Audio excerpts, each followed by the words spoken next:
Je m'appelle Lisa et j'ai une mission pour toi. Est-ce que tu sais pourquoi tu es là aujourd'hui?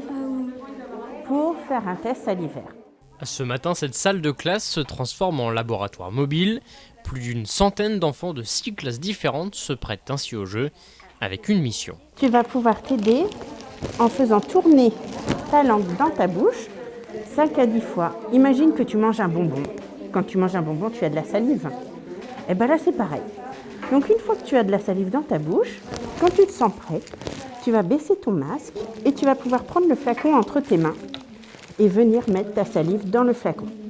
Le but de ta mission, ça va être de tapisser le fond du flacon. Une fois les explications effectuées, les enfants s'exécutent un par un, sans souci et sans rechigner. Les tests PCR, on s'est rendu compte que par rapport aux collégiens, mais même aux certains adultes, c'était intrusif et certains étaient réticents le fait d'introduire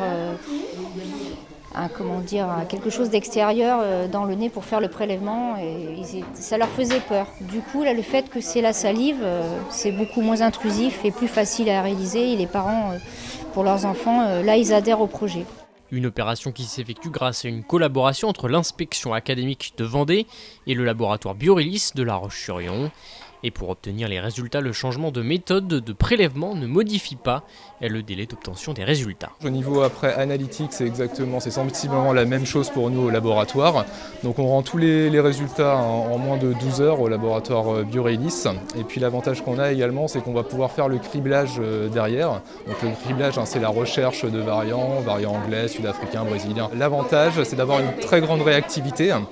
Donc s'il y a des cas positifs, pour pouvoir mettre en place le contact tracing, et si tout est négatif également pour rassurer les parents et puis l'école. D'ici la fin de la journée, les résultats seront donc tombés pour les élèves qui auront effectué ces tests salivaires. Dans le département, 6 autres écoles organiseront une campagne de dépistage similaire la semaine prochaine, dont une école maternelle.